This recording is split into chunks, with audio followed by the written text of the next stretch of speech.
आहार दान क्यों देते हैं? संतों को आहार दान क्यों देते हैं? क्या कारण है? उनका तो लिखा हुआ है 6 ढाला की 6वीं ढाल में कि 46 दोष बिना सुकुल श्रावक तने घर असन को ले तप बढ़ावन। किस लिए आहार लेते हैं? ले तप बढ़ावन, तप के बढ़ाने के लिए आहार लेते हैं। साधु आहार क्यों लेता है?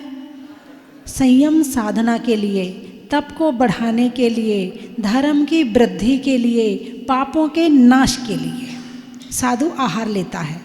आप देते क्यों हो? उनका उद्देश्य तो पता है कि वो आहार क्यों ले रहे हैं, लेकिन आप देते क्यों हो? आपका देने का उद्देश्य क्या है?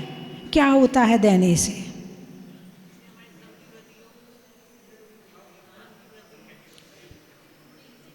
जो जैसा बनना चाहता है उसकी सेवा करता है, उसकी भावना भाता है, उसको अपना फैन बनाता है, उसको याद करता है और ज़रूरत पड़े तो उसके लिए कुछ भी कर सकता है। किसके लिए? जिसको जो बनना है उसके लिए। तो आहार दान क्यों दिया आपने? क्या क्या मिलेगा आपको आहार दान देने से? देना ही तो हुआ, मिला क्या आपको? क्या हमारे जैसे बनना है? अम्मा जी आपकी तो अब उम्र हो गई, अब तो नहीं बन सकती आप। और जिनकी उम्र बनने की है वो बनेंगी नहीं, जिनकी उम्र नहीं है वो भावना भा रही हैं, और जिनकी उम्र बनने की है वो कहती नहीं हमें तो घर गृहस्थी अच्छी लग रही है। ठीक है, तो आप आहार क्यों देते हैं? आहार दान, दान पुण्य है। दान क्या है? पुण्य है। त्याग धर्म है और दान पुण्य है। समझ में आया? त्याग धर्म है। दान में आपने क्या किया?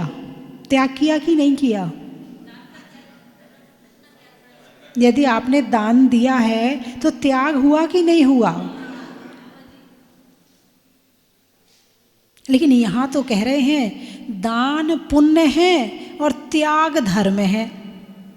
तो आपका जो आपने त्याग किया वो तो त्याग की श्रेणी में आया ही नहीं, वो तो पुण्य की श्रेणी में आ गया।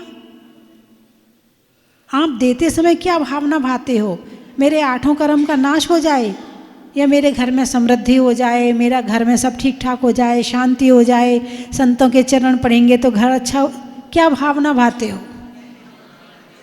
बदले में कुछ ना कुछ चाहते ही हो। ऐसा हो ही नहीं सकता है कि दान देने वाला निस्वार्थ दान दे।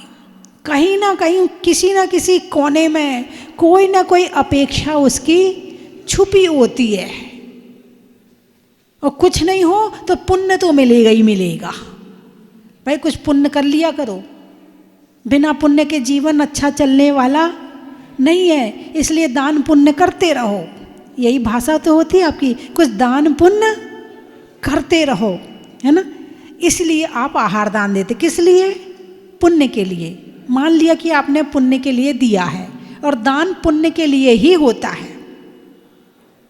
और दानम पूजा मुखम, श्रावक के लिए दान और पूजा मुख्य बताई है। आचार्य कुंद कुंद स्वामी ने रैणसार में कहा है। क्या कहा है? दानम पूजा मुखम सावय धम्मेण। श्रावक का धर्म है कि दान और पूजा को प्रमुख रूप से करे। और झानत झैनम मुखम, झानत झैनम ज्ञान और ध्यान मुख्य है मुनियों के लिए, संतों के लिए मुख्य है। ये नहीं कहा कि इसके अलावा कुछ और मत करना। श्रावक को भी ये नहीं कहा कि तुमने दान पूजा कर लिया तो अब स्वाध्याय मत करना। ये नहीं कहा कि तुम ध्यान मत करना। ये नहीं कहा कि तुम विनय भाव नहीं रखना। नहीं, करना सब कुछ है, लेकिन मुख्य रूप से दान और पूजा श्रावक के लिए। और किसने कहा? आचार्य कुंद कुंद स्वामी ने। किसने कहा? जिन्होंने समयसार लिखा है। उन्होंने कहा कि दान और पूजा मुख्य है श्रावक के लिए। मैं नहीं कह रही हूं, समय सार आपके लिए बाद में है, पहले आपके लिए दान और पूजा है। और जब श्रावक के षट कर्तव्य आते हैं तो देव पूजा, गुरु उपासना। स्वाध्याय तीसरे नंबर पे है। क्या? स्वाध्याय तीसरे नंबर पे है। दूसरे नंबर पे रख दिया गुरु उपासना। गुरु उपासना का मतलब सेवा, उनकी भक्ति, उनकी आराधना। दूसरे नंबर पे, पहले नंबर पे देव, दूसरे नंबर पे गुरु और तीसरे नंबर पे जिनवाणी। जब सेवा करने का नंबर आए तो देव गुरु शास्त्र है, और जब श्रद्धा करने का नंबर आए तो देव शास्त्र गुरु है। यही तो कहते देव शास्त्र गुरु की पूजा कर रहे हैं। कहते ना देव गुरु शास्त्र की कर रहे हैं, ऐसा नहीं कहते हो। क्या कहते हो? देव शास्त्र। लेकिन जहाँ सेवा का नंबर आया है वहाँ पहले गुरुओं को रखा है, क्योंकि जो गुरुओं से जुड़ा रहेगा वो जिनवाणी से जुड़ा रहेगा, जो गुरुओं से जुड़ा रहेगा वो भगवान से जुड़ा रहेगा, और जो गुरुओं से जुड़ा रहेगा एक दिन वो मंजिल को प्राप्त कर ही लेगा। अब जुड़ने का क्या माध्यम है? बदनामी माता जी, बदनामी। जुड़ गए? माता जी आशीर्वाद दे दो, आशीर्वाद। अरे बोलिए ना, जुड़ गए? नहीं जुड़े? क्या है माध्यम जुड़ने का? जब आपके घर कोई आता है तो आप क्या करते हो? सबसे पहले उसे कुछ, आओ ना, बैठो ना, लारी पानी लेके आती हूँ, 2 मिनट रुको, अरे गर्मी है शिकंजी पी लो ना, है ना, अरे कुछ खा के जाना, बिना खाए नहीं जाना, हाँ आज मैंने ये बनाया, आज मैंने वो बनाया है, शाम का भोजन करके। आपके घर कोई आया तो आपका प्रेम किस चीज से प्रदर्शित होता है? और यदि उसको पानी को ना पूछो, खाने को ना पूछो तो क्या होगा? क्या होगा? अरे इतना बेकार आदमी है, पानी को भी नहीं पूछा। हाँ या ना? तो आपका प्रेम कहाँ से प्रदर्शित होता है? इधर से। और संतों को यदि प्रेम करते हो और आहार नहीं देते हो, इसका मतलब तुम्हारा प्रेम अधूरा है, अधूरा है। तुम्हारे अंदर प्रेम है ही नहीं है, तुम्हारे अंदर समर्पण है ही नहीं है, तुम्हारे अंदर भक्ति है ही नहीं है। यदि इतनी सी भी भक्ति है तो तुम संतों को आहार जरूर दोगे। और जोड़ने का एक ही माध्यम है, आहार और विहार। आहार और विहार, 2 माध्यम हैं। यदि आपने ये दोनों संतों के कराए हैं तो मैं मानूंगी कि आपका समर्पण, आपका प्रेम, आपकी भक्ति संतों के प्रति है। और यदि आप नहीं कराते हो तो मैं ये समझूंगी कि मैं नहीं समझूंगी, आप ही समझ लेना। हाँ या ना? तो दान पुण्य है, पुण्य है।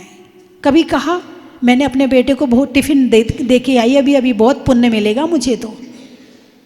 अरे आज वो बिना टिफिन लिए चला गया तो बहुत पुण्य मिलेगा मुझे। कभी कहा? नहीं कहा। अरे मैंने अपने पति के लिए आज बहुत अच्छी डिश बनाई है, बहुत पुण्य मिलेगा आज मुझे। नहीं। क्यों? जैसी भूमि में बीज बोओगे वैसे ही पेड़ उगेगा। बेटा क्या कर रहा है? कितना मंदिर जाता है, कितनी पूजा करता है, कितनी आराधना करता है, उसके अंदर डाला गया बीज भी वही फल देगा। पति क्या करता है, कितना धर्म करता है, कितना क्या कर रहा है, उसके अंदर डाला गया बीज भी वही फल देगा। और संत क्या कर रहे हैं, उनके अंदर डाला गया बीज भी वैसा ही फल देगा। जैसी भूमि होगी वैसा दान का फल मिलेगा। इसलिए संतों को आहार करवाने को कहते हैं दान, जहाँ से पुण्य की प्राप्ति होती। और कितना पुण्य! एक राजा था, राजा ने घोषणा करी कि मैं पुण्य खरीदना चाहता हूँ।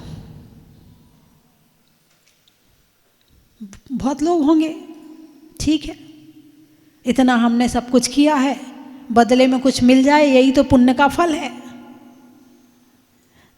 एक गरीब गांव में रहता था, वहाँ भी ढिंडोरी पिटवाई गई।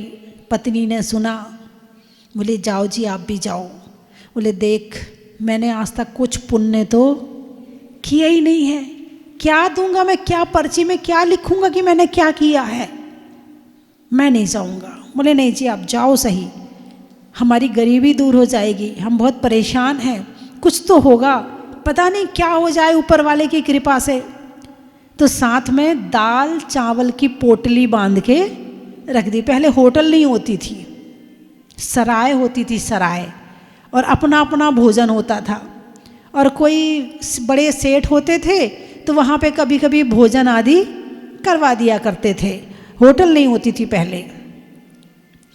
तो उस व्यक्ति ने वो पोटली उठाई और चल दिया।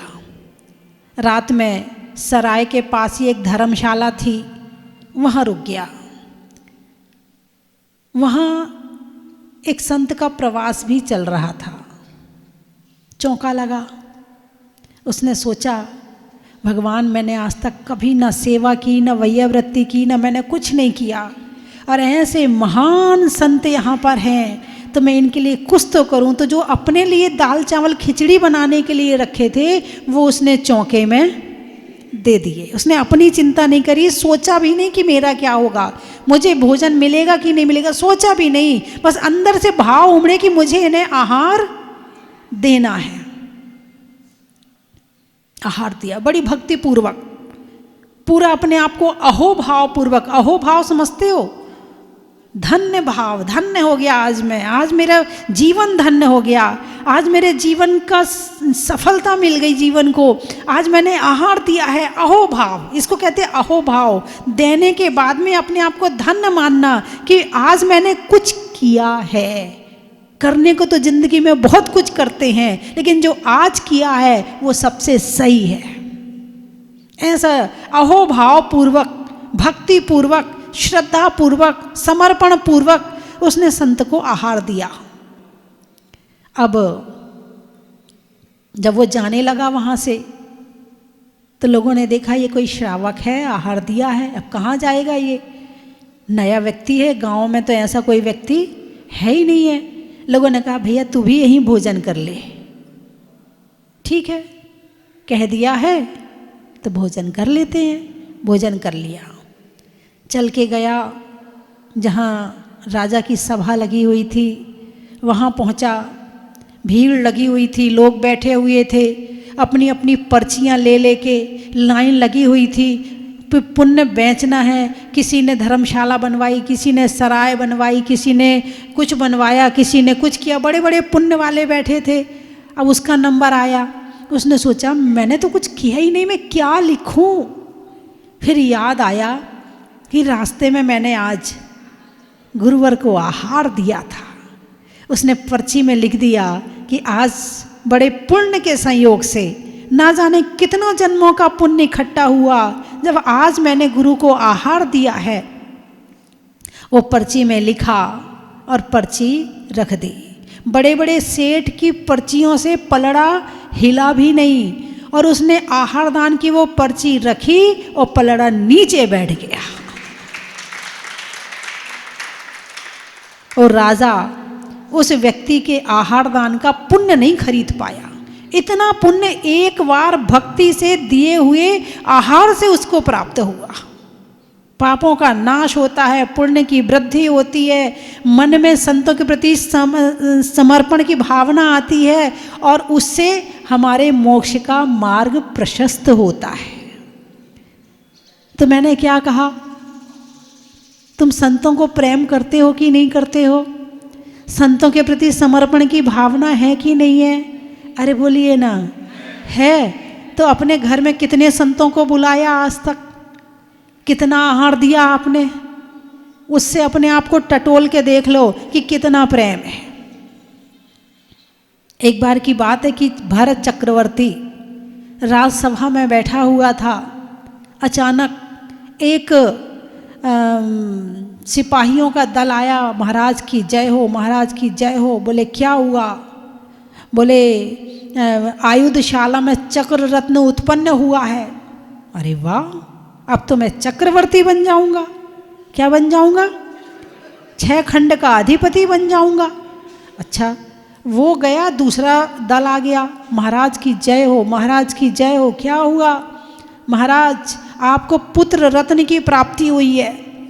जब चक्र वाले बता रहे थे तो उन्होंने अपनी 2-4 अंगूठी उतार के उन्हें दे दी। अब दूसरा आया पुत्र रत्न की प्राप्ति हुई है तो अपने हाथ के कंगन वगैरह दे दिए।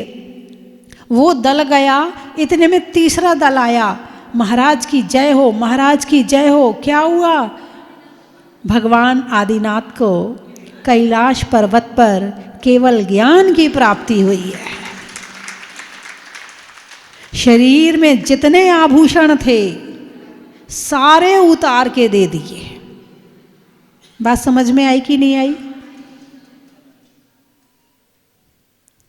कुछ आया समझ में? नहीं आया?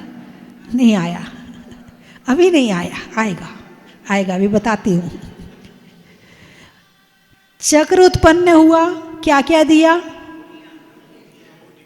कितनी खुशी हुई उससे पता चल रहा, देने से पता चल रहा कि खुशी कितनी है। पुत्र रत्न उत्पन्न हुआ, कितना दिया, उससे पता चल रहा कि पुत्र को कितना प्यार करता है, राज्य को कितना प्यार करता है, और भगवान के केवल ज्ञान से कितनी प्रसन्नता हुई, देने से पता चलता है। श्रावक का प्रेम देने से ही पता चलता है कि वो क्या दे रहा है, कैसा दे रहा है, कितना दे रहा है, उससे उसके अंदर का पता चलता है। देना मात्र बाहर की चीज नहीं है, देना अंदर की चीज है। जब तक अंदर में भाव नहीं होंगे तब तक दिया जाने वाला नहीं है।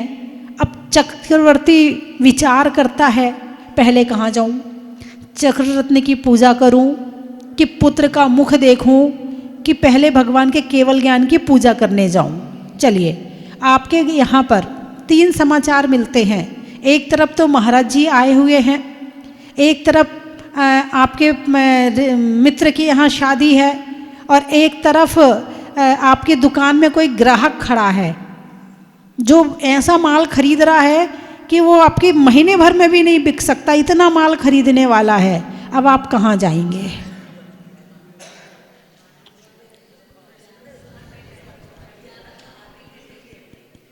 अरे बोलिए ना, कहाँ जाएंगे? हैं? पहले तो दुकान जाएंगे, ठीक है, पुत्र तो बाद में। अरे बड़ा पुण्यशाली पुत्र है, देखो उसके आते ही ग्राहकों की लाइन लग गई, लेकिन देखेंगे बाद में, पहले ग्राहक को देखेंगे, पहले ग्राहक को देखेंगे, बाद में पुत्र को देखेंगे, उसके बाद शादी में जाएंगे। और महाराज, अब महाराज तो देखो आते रहते हैं, अब कहाँ तक अब लगे रहे, अब ठीक है, अब धर्म में हो जाता, जितना है हो जाता है। बोलिए हाँ या ना? भरत चक्रवर्ती चक्रवर्ती क्यों था? क्योंकि उसके जीवन में पहले धर्म था, इसलिए वो चक्रवर्ती था। तो अब विचार करता है, पहले चक्ररत्न की पूजा करने जाऊं, पुत्र का मुख देखने जाऊं, या आदिनाथ प्रभु के केवल ज्ञान की पूजा करने को जाऊं। अरे शांति शांति, तुम्हें नहीं भेज रहे हम, और तुम कहाँ जाओगी हमें ये भी पता है। तुम भले यहाँ बोल रही हमारे सामने बैठ कर के केवल ज्ञान, लेकिन चक्रवर्ती कहाँ जाता वो देखिए। अब आप उसका विचार क्या चलता है, उसके विचारों से अपने विचारों को मैच करना कि वो चक्रवर्ती क्यों हो और तुम क्यों हो, और चक्रवर्ती चक्रवर्ती क्यों हैं। क्योंकि जो जहाँ जैसा आज है वो अपनी वजह से है, किसी दूसरे की वजह से नहीं है। यदि छोटा है तो अपनी वजह से है, और बड़ा है तो अपनी वजह से है। कोई किसी की वजह से कुछ भी नहीं है। लगता है मैंने ये कर दिया, मैंने वो कर दिया, मैंने ऐसा किया था इसलिए उसका ऐसा हो गया, मैंने तो बनाया उसको ऐसा, मैंने तो किया ना। जो जहाँ जैसा है वो सब अपनी वजह से है। अब चक्रवर्ती विचार करता, पुत्र का मुख देखने जाऊं, चक्ररत्न की पूजा करने, ये मिले क्यों हैं? ये मिले क्यों हैं? पुण्य से मिले हैं। पुण्य कहाँ से आया? धर्म से आया। तो पहले धर्म करने जाऊंगा, बाद में पुत्र का मुख देखूंगा, और बाद में चक्र रत्न को देखूंगा। बात समझ में आई कि नहीं आई? है? सीरियल का समय है, और प्रवचन का समय है, क्या सुनोगे, क्या देखोगे? अब प्रवचन तो ठीक है, अब चलते रहते। वो सीरियल में उसका पता नहीं क्या होने वाला था, उसकी सास ऐसा कर रही थी, जरा देख तो लूँ उसको। सीरियल तो ऐसा व्यसन है, ऐसा व्यसन है कि आपके धर्म को भी छुड़ा देता है। तो चक्रवर्ती पहले कहाँ गया? प्रभु के केवल ज्ञान की पूजा करने। तुम लोगों में कितने लोग हैं जो रोज पूजा करते हैं? हाथ उठाकर बताओ।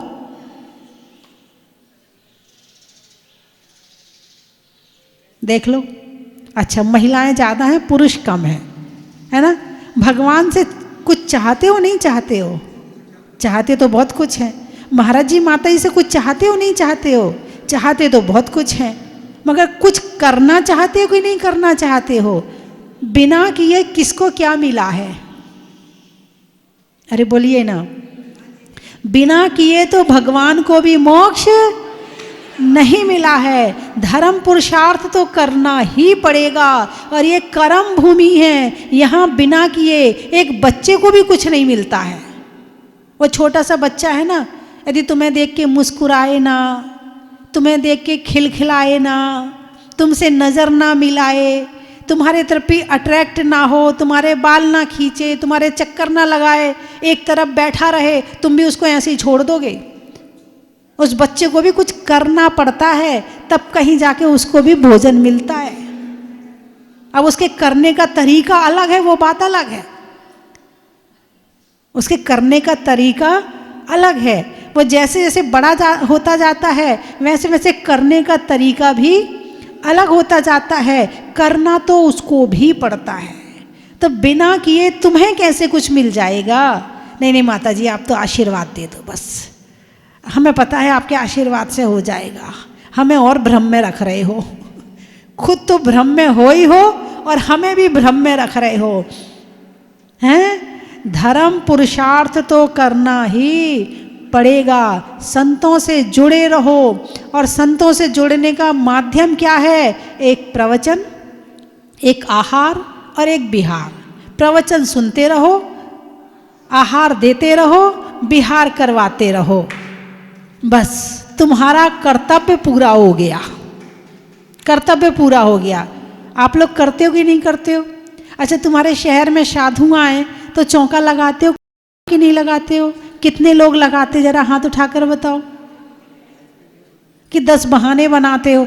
अरे हमारे बच्चे को ना स्कूल जाना है, अरे हमारे यहाँ ना ऐसा हो गया, अरे हमारे पति ना घर पे नहीं रहते, वो दुकान चले जाते हैं, अरे हमारा ऐसा 10 बहाने बनाते। कोई कहे भी कि चौका लगा लो बहन जी, नहीं नहीं नहीं हम नहीं लगा सकते, और फर्नीचर इतना भरा पड़ा है, कौन उठाएगा इतना फर्नीचर?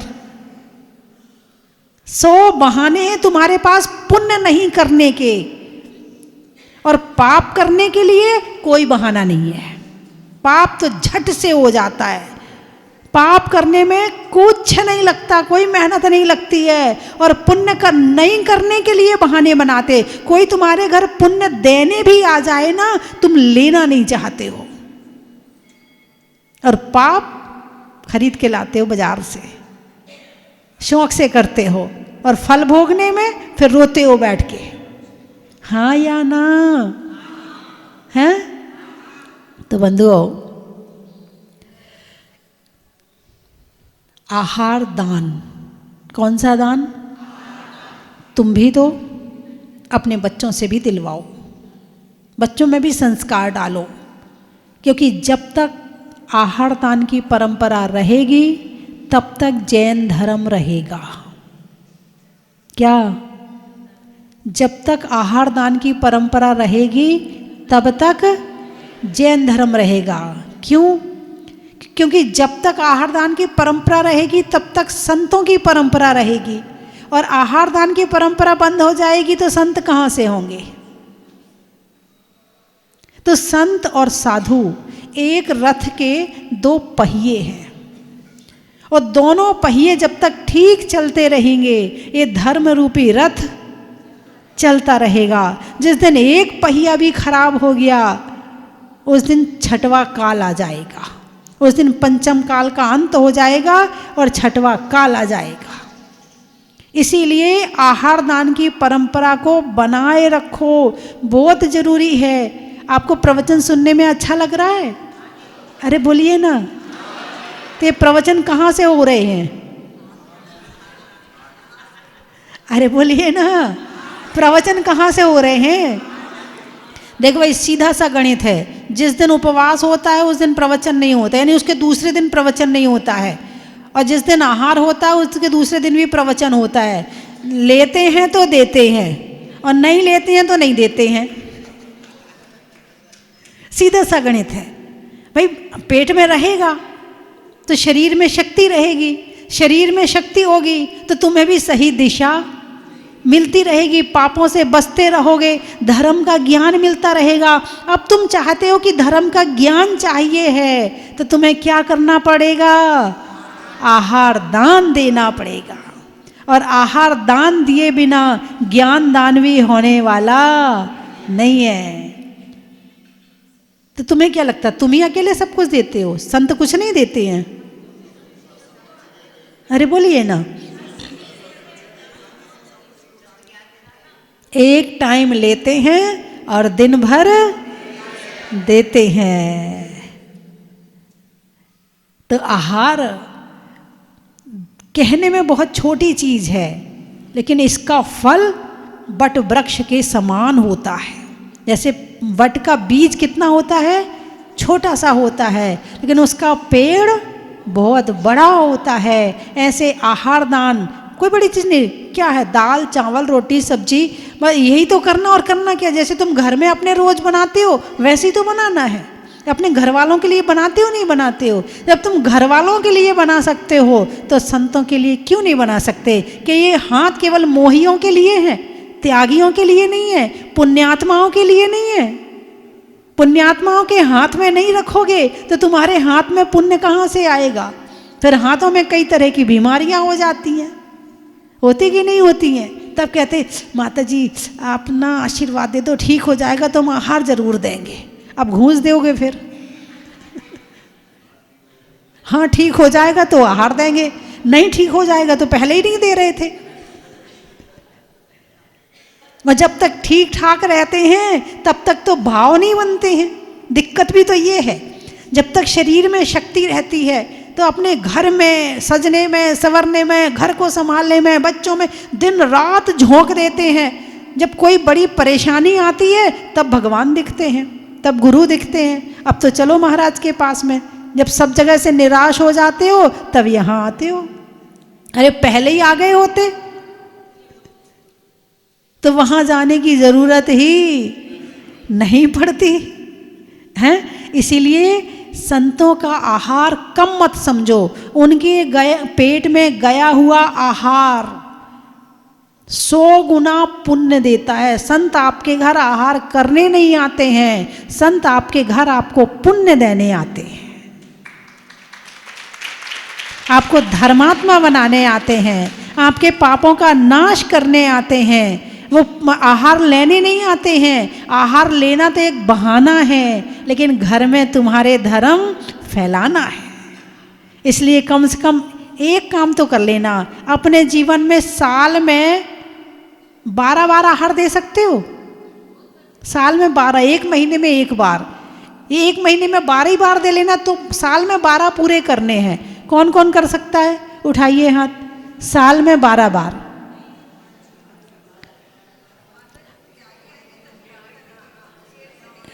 देखो यदि नियम लिया है तो जहाँ त्यागी हैं हम वहीं चले जाएंगे। इस बहाने जाना भी हो जाएगा, आहार भी हो जाएगा और तीर्थ यात्रा भी हो जाएगी। अब किसी तीर्थ पर जाते हो, अब यहाँ आए हो आहार दो, कहीं और गए हो वहाँ संत मिले वहाँ आहार दो, तो आपके 12 भी हो जाएंगे, आहार दान भी हो जाएगा और भगवान की भक्ति और गुरु की भक्ति भी हो जाएगी। अरे बोलिए ना, साल में 12 बार। कौन कौन अपने लिए तो 365 दिन में कितने बार खाते हो? अरे बोलिए ना, खुद के लिए 365 दिन कितना खाते हो?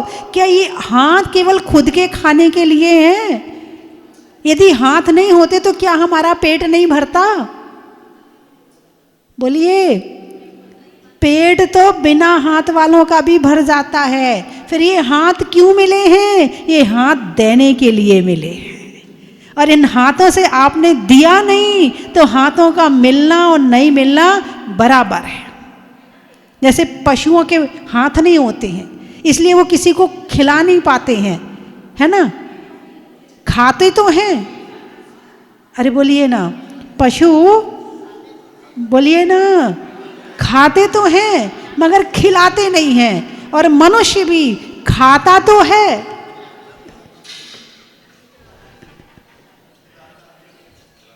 तो फिर मनुष्य में और पशु में अंतर कहाँ रहा? बोलिए, अंतर बचा क्या कुछ? पेट तो उनका भर जाता, चिड़िया चोंच से भर लेती है, और भी जो पशु पक्षी सबका पेट भरता है, हाथ नहीं फिर भी पेट भरता है। तो हाथ किस लिए? फिर हाथ खाने के लिए नहीं, हाथ खिलाने के लिए है। और जिसने खिलाया है वो ही खा पाएगा, और जिसने खिलाया नहीं है वो खा भी नहीं पाएगा। दिए बिना सोना नहीं और दे करके रोना नहीं। श्रावक के लिए क्या बताया है? दिए बिना सोना नहीं और दे करके रोना नहीं। श्रावक के लिए बताया है, मुनि को भोजन दे फिर निज करही आहारे। पहले तुम मुनिराज को आहार दो, उसके बाद भोजन करना। भरत चक्रवर्ती प्रतिदिन भोजन के पहले अपने महल के बाहर जाकर खड़ा होता था, इंतजार करता था कि कोई संत आए, मैं उनका पड़गाहन करूं, उनको आहार करवाऊं, फिर मैं खाऊं। कौन? आप वर्तमान में मान लो मोदी जी, वर्तमान में मान लो मोदी जी। आप मोदी जी को क्या मानते? बड़ा मानते कि नहीं मानते? प्रधानमंत्री देश का। ऐसे ऐसे 6 खंड का राजा होता है चक्रवर्ती, और वो पहले आहार देता था फिर भोजन करता था। और जिस दिन कोई संत उनके यहाँ नहीं आते थे, उस दिन वो विचार करता था कि लगता है आज मेरे यहाँ सूतक है या पातक है, क्योंकि आज मेरे यहाँ कोई संत आए नहीं है। संतों को आहार दिए बिना खाने का मतलब है कि घर में सूतक पातक है, जो आज चौका नहीं लगा, जो आज संतों को आहार नहीं दिया। कब नहीं दिया जाता?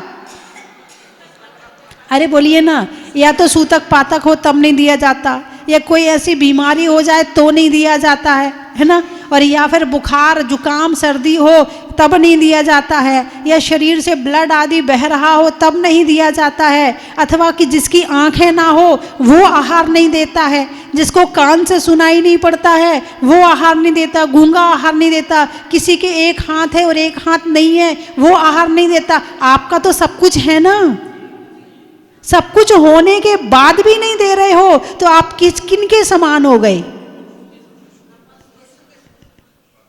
अब मैंने इतना इससे ज़्यादा नहीं बोल सकती, मैं इससे ज़्यादा नहीं बोल सकती। और इतने पे भी आपकी समझ में ना आए फिर तो आप, आज की बेला अपने आप में एक मिसाल है, राग में डूबे हुए रागियों के लिए रसाल है। और इतना बोलने के बाद भी समझ में ना आए तो मानना होगा आपका साहस तीर्थंकरों से विशाल है।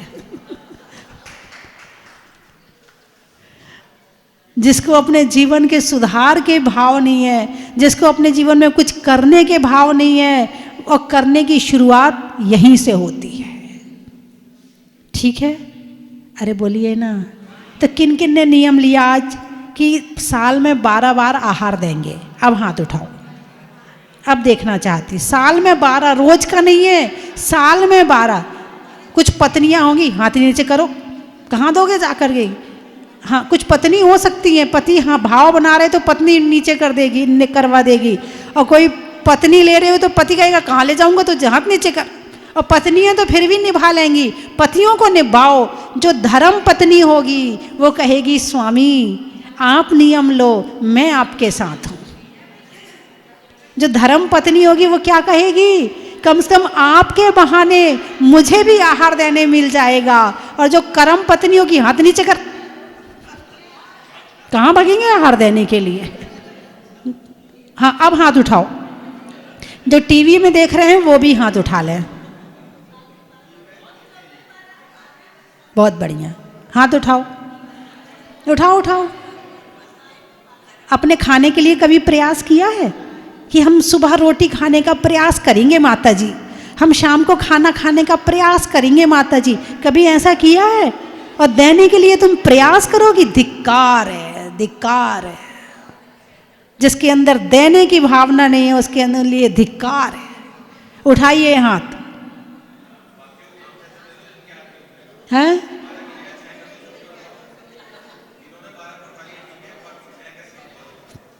चलो 6 का हाथ उठा लो। जिनने हाथ नहीं उठाए 6 बार का हाथ उठा लो। 2 महीने में 1 बार दे लेना। हमारे भाई साहब ने सजेशन दिया, मान लेती हूँ इनका सजेशन। आप हाथ उठा लो, 6 बार का तो उठा लो। 365 दिन में 6 दिन 65, 360 दिन नहीं देना, केवल 6 दिन देना। 365, 59 दिन। हाँ, उठाइए हाथ। अब तो उठा लो, बच्चे भी हाथ उठाएंगे, बच्चों को भी आहार देना है। उठाइए हाथ, बच्चे भी हाथ उठाएं। निवाई वाले आपके यहाँ तो कितने साधु आते हैं। हाँ, उठाइए हाथ, उठाइए उठाइए।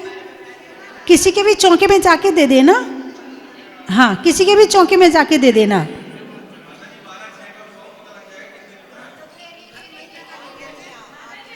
साल में 12 बार करना है, चाहे आप 1 महीने में 1 बार करो, चाहे चतुर्मास में पूरा कर दो, वो कोई दिक्कत नहीं है, है ना।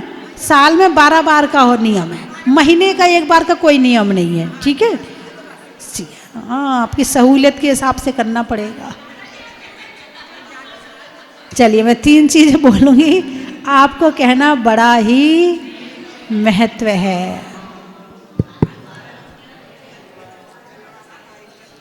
शरीर में कान का, रहने में मकान का, और देने में आहार दान का बड़ा ही महत्व है। नदी में नौका का, मिलने में मौका का, और लगाने में चौका का बड़ा ही महत्व है। कप में वशी का, रात्रि में शशि का, और आहार देने के बाद मिलने वाली खुशी का बड़ा ही महत्व है।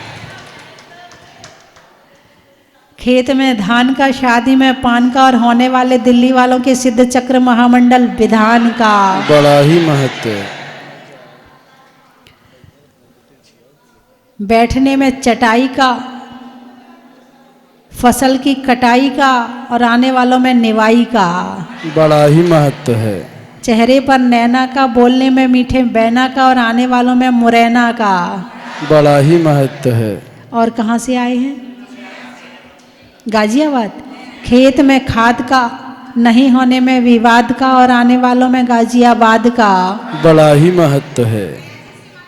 गया, गया जी, जी क्या है? गया, कहाँ गया? गया मोक्ष गया, कहाँ गया? मोक्ष गया। धर्म में दया का, करने में दया का, पक्षियों में बया का, और आने वालों में गया का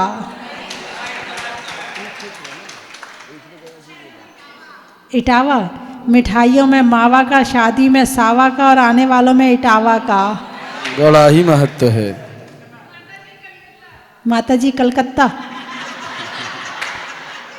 आहार तो दोगी नहीं, मैं तो बता दो आपका बस। हाथ तो उठाया नहीं तुमने, उठाओ हाथ पहले। 6 बार का, अच्छा ठीक है, चलो 6 शुरुआत तो करी आपने, बहुत बढ़िया। पेड़ में पत्ता का, मधुमक्खी के छत्ता का, और आने वालों में कलकत्ता का बड़ा ही महत्व है। अनाज में मक्का का, गाड़ी में चक्का का, और आहार दान में नियम लेने वालों का बड़ा ही महत्व है। आम की बौर का, नेता के दौर का, आने वालों में इंदौर का बड़ा ही महत्व है। सब्जी मंडी कहाँ पे है? दिल्ली सब्जी मंडी। अच्छा, तो सब्जी मंडी का महत्व मैं क्यों बताऊं?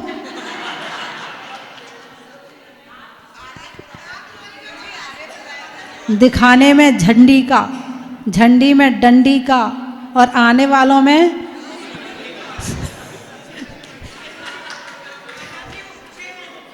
चेहरे पर नैन का, बोलने में मीठे बैन का, और आने वालों में उज्जैन का। बड़ा ही महत्व है। पानी में मगर का, चलने में डगर का, और आने वालों में शक्ति नगर का। बड़ा ही महत्व है। नागलोई का कल हो गया था, हो गया था।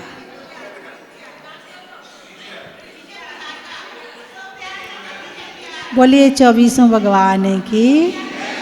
निभाएगा बेटा सोच रहा लेटा लेटा, बोलो ना। साथ निभाएगा बेटा सोच रहा लेटा लेटा, हाय बुढ़ापा आएगा पास ना आएगा बेटा। ख्वाबों में तू क्यों हो ख्वाबों में तू क्यों आनंद मनाए रे, जीवन है पानी की बूंद। वह मनुष्यों, जीवन में कब मृत्यु आ जाए, कब अपना अंत समय आ जाए, ये किसी को मालूम नहीं है। लेकिन जहाजपुर में आकर के प्रभु के दर्शन करने से, प्रभु की भक्ति आराधना करने से जो कष्टों का, कर्मों का क्षय होता है, वह अतुलनीय है। आचार्य भगवान मानतुंग स्वामी क्या कहते हैं? नात्याद्भुतम भुवन भूषण भूतनाथ। हे प्रभु, आपकी भक्ति करने से उस स्वामी से क्या प्रयोजन जो अपने सेवक को अपने जैसा ना बना ले। तो मुनि शुभनाथ भगवान हैं, वो उनकी भक्ति करने से अपन भी उन जैसे बन जाएंगे। लोग तो चाहते तो सुख हैं, कोई इंद्रिय सुख चाहता है। अपन कौन सा सुख चाहते हैं भैया? कौन सा सुख चाहते हैं भैया? बताओ ना, कौन सुख चाहिए आप लोगों को? हाँ, इंद्रिय सुख, अनंत सुख चाहिए। अनंत सुख पाने के लिए तुम्हें प्रभु से लगन लगानी पड़ेगी। क्या कहते हैं बोल लोग? लगन तुमसे, किन से लगा बेटे? प्रभु से लगन लगाओगे तो संसार से पार हो जाओगे। ये संसार जहाज है, ये जहाजपुर में माता जी ने जो जहाज बनाया है, काय का जहाज बनाया है? मुनि शुभनाथ भगवान का जहाज। इसमें आकर के बैठ करके अपन लोग संसार समुद्र से पार हो जाएंगे। माता जी बना रही थी महत्व किसका होता है, तो हमने भी बैठे बैठे बनाया। आकाश में चांद का, आकाश में चांद में, फलों में आम का, और जहाजपुर में स्वस्ति धाम का बड़ा ही महत्व है। बोलो भगवान महावीर स्वामी की।